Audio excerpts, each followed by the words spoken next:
지도사 시험은 통상 벚꽃이 만개하는 춘3월 말경이나 4월 초에 치른다. 1차 시험 장소는 전국 5개 지역 총 10대여 곳에서 치러진다. 정확한 시험 장소와 원서 접수 방법이 궁금하다면 지난 영상을 꼭 시청해보시기 바란다. 시험은 대부분 중고등학교에서 보기 때문에 주차가 상당히 협소하다. 그러니 가급적 대중교통을 이용하기 바란다. 시험 당일 학교 정문에 들어서니 매서운 눈초리에 빠따를 들고 두발 검사하던 공포의 선도부와 학주가 생각났다. 이쯤 되면 내 나이를 가늠해볼 수 있을 것이다. 그렇다. 지도사 응시생은 40, 50대가 가장 많다. 최근엔 선도부 대신 곰돌이 푸가 학생들을 맞이해준다니 세상 참 많이도 변했다. 시험장 1층 현관에는 시험실 안내도가 배치되어 있다. 일단 내 수험번호가 적힌 교실 번호를 확인하고 지정된 교실로 이동한다. 교실에 들어서면 칠판에 붙여진 내 수험번호와 좌석을 확인하고 지정된 좌석에 착석하면 된다. 지도사 응시생은 40, 50대 비중이 압도적으로 높다. 그렇기 때문에 대부분 교실에서 돋보기를 벗삼아 책과 씨름하고 있는 모습, 화장실을 들락날락하는 모습, 흡연장에서 줄담배를 피우는 진풍경을 목격할 수 있다. 최근 들어 20대 청춘과 여성 응시생이 뜨문뜨문 보이기도 한다. 시험장은 오전 9시까지 입시를 완료해야 한다. 가급적 시험 시작 30분 전에 도착하기 바란다. 새벽같이 책을 바리바리 싸들고 교실에서 공부하려 마음먹은 응시생은 준비가 덜 된 분들이다. 시험 당일 공부는 오히려 긴장만 초래할 뿐 새벽 대바람부터 에너지 낭비하지 말고 시험 공부는 전날 10시 전에 마무리하기 바란다. 08시 30분에 도착해 화장실에서 몸과 마음을 비우고 책상에 앉아 커피 한 잔과 명상을 통해 컨디션을 끌어올린다. 준비물은 응시표, 신분증, 컴퓨터 사인펜, 수정 테이프, 볼펜, 계산기, 커피 등을 준비하기 바란다. 9시까지 입실이 완료되면 감독관이 개인 신원 확인을 시작으로 소지품 정리, 부정행위 안내 등의 틀에 박힌 레퍼토리를 쏟아낸다. 그 후 답안지를 배포받고 종목과 이름, 수험번호를 쓸 것이다. 9시 20분에 문제지가 배포된다. 이때 여러분들의 손은 문제지를 들춰보고 싶은 유혹을 떨칠 수 없을 것이다. 그 유혹을 참지 못해 문제지를 들춰보다 걸린 응시생은 예견되었듯 감독관으로부터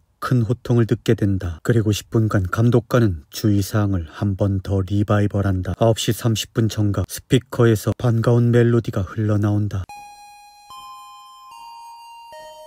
그렇다. 시험 시작이다. 시험지 인쇄 불량 여부를 확인하기 무섭게 1번 문제를 읽어나간다. 지도사 시험은 과목당 25문제 오지선다로 3과목 총 75문제를 90분 안에 풀어야 한다. 75문제를 90분으로 나누면 1분 20초. 그렇다. 한 문제를 푸는데 1분 20초를 넘기면 안 된다는 것이다. 한 문제를 풀고 마킹하는 시간까지 합산하면 산술상 좀 더 빠른 템포를 유지해야 한다. 첫 번째 지문을 읽어나간다. 이런 된장. 뭔 놈의 지문이 이렇게 긴 것인가. 읽어도 집중이 안 된다. 모르겠다. 다음 문제로 넘어가자. 하지만 1, 2분 정도 지나면 나도 모르게 고도의 집중력을 보이게 된다. 그렇게 시간은 흐르고 흘러 감독관이 외친다. 자, 지금부터 문제를 다 푼 수험생들은 퇴실이 가능합니다. 설마 벌써 나갈 사람이 있겠는가. 그렇다. 한두 사람씩 일어나 답안지를 제출하고 문 밖을 나서는 광경을 목격한다. 갑자기 초조해지며 나의 눈과 손은 점점 더 빨라진다. 시험 시간은 9시 30분부터 11시까지 총 90분이지만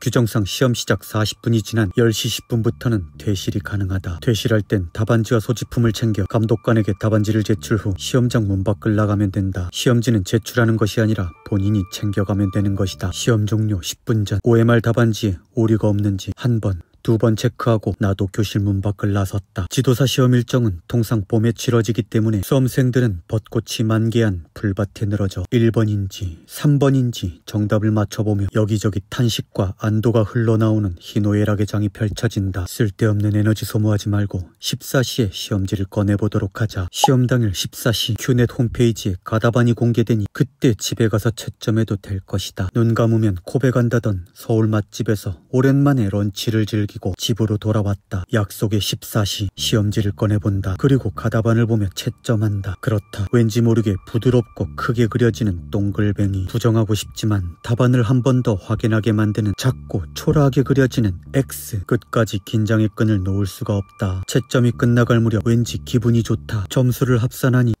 합격이다. 지도사 1차는 3과목 합산 평균 60점 이상이면 합격이고 이 중 어느 한 과목이라도 40점 미만이면 꽈락으로 불합격이 된다. 아쉽게도 지도사 1차에서 떨어지면 1년의 세월을 견뎌야 한다. 떨어진 분들은 자책하지 말고 생각하는 기계안전에서 출간한 1차 교재와 인강으로 학습해 보시기 바란다. 분명 합격의 길로 인도해 줄 것이다. 1차 시험 합격의 영광을 얻은 수험생들은 기뻐할 여유가 없다. 지도사 1, 2, 3차 중 2차 시험이 가장 어렵고 학습해야 할 양이 가장 방대하다. 또한 2차 합격률이 10%에서 20%대로 10명 중 8명은 떨어지기 때문에 약 2개월이 넘는 기간 동안 혼신의 힘을 다하지 않으면 1년이란 세월을 고통 속에 또 기다려야 할 것이다. 만약 2차를 기계 분야로 정한 수험생이라면 생각하는 기계 안전에 2차 교재와 인강으로 학습해보기 바란다. 시험에 출제된 기출뿐만 아니라 출제 가능한 예상 문제까지 포함되어 있기 때문에 이 한 권으로 단기에 효율적인 학습을 할 수 있을 것이다. 또한 코샤 가이드와 고시 내용의 부록까지 발송해드린다. 2022년 중처법 시행과 더불어 정부 정책상 안전 컨설턴트 증원 계획에 따라 지도사 배출 인원을 여유 있게 뽑고 있다. 하지만 이 문고리는 언제 어떻게 걸어 잠글지 모른다. 시장의 수요와 공급도 무시할 수 없기 때문에 분명 합격자 배출이 많아지면 응시 자격 조건과 시험 난이도 등이 강화되며 합격의 문턱은 더 낮아지게 될 것이다. 늘 말씀드리지만 경제는 먹고 사는 문제지만 안전은 죽고 사는 문제다. 선진국이 될수록 위험으로부터 보호받고 싶은 욕구는 더 강해질 수밖에 없기 때문에 대한민국 안전보건 산업의 미래는 매우 밝을 것으로 전망한다. 그 중심에 산업안전 지도사는 더욱 빛나는 역할을 하게 될 것이다.